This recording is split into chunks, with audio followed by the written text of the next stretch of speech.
এই সকল অপকর্মের সহযোগী রাষ্ট্রপতি শাহাবুদ্দিন চুপ্পু ছিল। এই সংবিধানটা কোন সংবিধান? এই সংবিধানটা এখনো শেখ হাসিনার সেই সংবিধানটাই আছে। আব্দুল হান্নান মাসুদ, আপনাদের দল জাতীয় নাগরিক পার্টি এনসিপির আহ্বায়ক নাহিদ ইসলাম বলেছেন যে নির্বাচিত হওয়ার পরপরই ফ্যাসিস্টের দোসর আর রাষ্ট্রপতিকে অপসারণ করা দরকার ছিল, কিন্তু বিএনপি এখন পরিকল্পনা মাফিক এতদিন পর রাষ্ট্রপতিকে পদত্যাগ করেছে। এই খেলা আমরা বুঝি এবং অসুস্থতা কিংবা অন্য কোনো অজুহাতে এই ফ্যাসিস্টের দোসরকে রাষ্ট্রপতিকে সেফ এক্সিট বা বিদেশে পালিয়ে যেতে যেন তিনি না পারেন সেজন্য সজাগ থাকতে হবে। সরকারকে অবিলম্বে দুর্নীতিবাজ রাষ্ট্রপতিকে গ্রেফতার করতে হবে। যে কথাগুলো শুনছিলাম ব্যারিস্টার সৈয়দ ইজাজ কবিরের কাছ থেকে, যে সংবিধান অনুযায়ী তার যে ক্ষমতা আমরা দেখেছি রাষ্ট্রপতি হিসেবে, সেখানে কমান্ডিং কোনো সিচুয়েশনে তিনি ছিলেন না। তাহলে কিসের ভিত্তিতে আসলে আপনারা রাষ্ট্রপতিকে গ্রেফতারের দাবি তুলছেন এবং যে ভাষা ব্যবহার করছেন সেটির ব্যাখ্যা যদি দেন। ধন্যবাদ সহ আলোচকদেরকে। আসলে আমি শুনছিলাম মনোযোগ দিয়ে কথাগুলো। আমরা যেই দাবিতে যেই কথার উপর ভিত্তি করে আমরা শাহাবুদ্দিন চুপ্পুর পদত্যাগ অপসারণ চেয়েছিলাম, সে একই কথার ভিত্তিতে আমরা শাহাবুদ্দিন চুপ্পুকে গ্রেপ্তারের দাবি করছি। আমরা এটা অন্তর্বর্তীকালীন সরকারের সময়ও করছি। উনি রাষ্ট্রের গুরুত্বপূর্ণ জায়গায় থেকে কয়েকবার রাষ্ট্রের গোপনীয়তা লঙ্ঘন করেছেন। উনি দুই ধরনের কথা বলেছেন। শেখ হাসিনার পদত্যাগ নিয়ে শেখ হাসিনার পদত্যাগপত্র একবার বলেছেন দিয়েছে, আবার বলেছেন দেন নাই। সরাসরি তিনি শপথ লঙ্ঘন করেছেন। আকিজ এসেনশিয়াল সরিষার তেল, স্বাদে ঘ্রাণে সেরা। এবং এটা রাষ্ট্রদ্রোহ অপরাধ যখন শপথ লঙ্ঘন করে রাষ্ট্রপতির মতো পদে থাকা। এর পাশাপাশি হচ্ছে আওয়ামী লীগের যত অপকর্ম,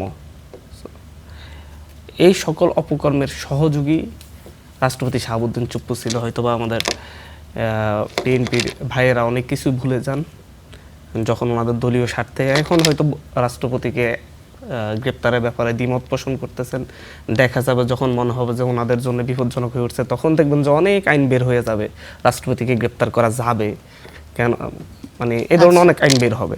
কারণ ওনারা তো হচ্ছে যতদিন রাষ্ট্র পরিচালনা করছেন, যতটা না দেশের স্বার্থ বিবেচনা করেছেন, তার চাইতে বেশি কীভাবে আরও দীর্ঘ সময় আরও বেশি সময় ক্ষমতায় টিকে থাকা যায় সেই চেষ্টাটা করে গিয়েছেন। এই কারণে এখন একটু দ্বিমত পোষণ করে যাচ্ছেন আর কি। ধরেন হচ্ছে ওনারা ভুলে গিয়েছেন হয়তো যে হচ্ছে এই রাষ্ট্রপতি দুদক কমিশনার থাকতেই, যখন দুদকের কমিশনার ছিলেন, ওনার নেতৃত্বে কিন্তু হচ্ছে রিপোর্ট করা হয়েছিল বেগম খালেদা জিয়া এতিমের টাকা চুরি করেছে, এই ধরনের রিপোর্ট তৈরি করা হয়েছিল। ভয়ঙ্কর বেগম খালেদা জিয়াকে ফাঁসানো হয়েছিল, আমাদের ইয়াকে ফাঁসানো হয়েছিল, বর্তমান প্রধানমন্ত্রীকে ফাঁসানো হয়েছিল। ওনার নেতৃত্বে হচ্ছে সংখ্যালঘু কমিশন করে বিএনপির বিরুদ্ধে রিপোর্ট তৈরি করে বিএনপি সরকারকে বেকায় দিয়ে ফেলানো হয়েছিল বিভিন্ন মিথ্যা তথ্য যুক্ত করে। ওনার নেতৃত্বেই ইসলামী ব্যাংক সহ ব্যাংক খাতকে ধ্বংসের নীল নকশা করা হয়েছিল।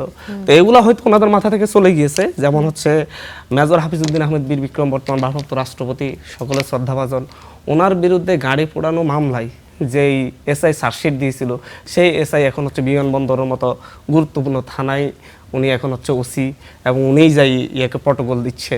তো এগুলা বিএনপি ক্ষমতার কারণে অনেক কিছু সময়ের জন্য ভুলে যায়, আবার যখন দেখে যে তাদের গায়ের দিকে আসতেছে তখন আবার এগুলা কিন্তু মাথায় চলে আসে। বিএনপি না হয় ভুলে গেছে বুঝলাম, কিন্তু আপনারা তো ভুলেননি। তাহলে আপনাদের আহ্বায়ক নাহিদ ইসলাম কিভাবে শপথ নিলেন তখন ভুলে না গিয়ে? আমি বলছি, শেষ করি। ধরুন হচ্ছে আমাদেরকে তো যখন আমরা গণঅভ্যুত্থানের মাঠে রাস্তায়, তখন কিন্তু বিএনপি সহ জামাত ইসলামী সহ ওনারা সবাই কিন্তু হচ্ছে তখন সেনানিবাসে মিটিং করতেছিলেন ওয়াকারের সাথে। চিন্তা করেন যে গণঅভ্যুত্থান যাদের নেতৃত্ব হলো, যারা আছে তাদেরকে নিয়ে যায়, ওনারা কিন্তু হচ্ছে সেখান থেকে আবার সরাসরি আর্মি এই প্রটোকল নিয়ে রাষ্ট্রপতি শাহাবুদ্দিনের চুপ্পুর কাছে গিয়েছিলেন, ওনারাই সেখানে বৈধতা দিয়েছিলেন। এবং পরবর্তীতে আমাদেরকে সেই বঙ্গভবনে যাওয়ার জন্যে সেই দিন অনেক প্রেশারাইজ করা হয়েছিল, আমরা যাইনি। কিন্তু আমরা পরবর্তীতে রাজনৈতিক দলগুলোর সাপোর্ট না পেয়ে, ওনারা এই রাজনৈতিক দলগুলো যখন আমাদেরকে সাপোর্ট দেয় না, তখন আমাদের বাধ্য হয়ে রাষ্ট্রের স্থিতিশীলতার কথা চিন্তা করে তখন আমাদের ওখানে যেতে হয়েছে। আমরা একটা সময় যখন হচ্ছে উনি রাষ্ট্রীয় গোপনীয়তা লঙ্ঘন করেছে, যখন উনি হচ্ছে শেখ হাসিনার পদত্যাগ নিয়ে দ্বিচারি বক্তব্য দিয়েছে, তখন আমরা সরাসরি দল থেকে আমরা সরাসরি ওনার পদত্যাগের দাবি তুলছি। বিএনপির কাছে মনে হয়েছে সাংবিধানিক সংকট তৈরি হবে। বিএনপি তো এখন হচ্ছে ওই 12-13 সালে আমরা যখন কথায় শুনতাম সংবিধান সবার উপরে, সংবিধানের বাইরে এক চুলো যাওয়া যাবে না, ওবায়দুল কাদের বলতো, হাসান কিনু বলতো, এরপর হচ্ছে ওদের নেতারাই বলতো সংবিধানের বাইরে এক চুলো যাবে না। এখন বিএনপির ভাষায় আমরা সেটা পাই, সংবিধানের বাইরে এক চুলো যাওয়া যাবে না, সংবিধান সবার উপরে। এই সংবিধানটা কোন সংবিধান? এই সংবিধানটা এখনো শেখ হাসিনার সেই সংবিধানটাই আছে।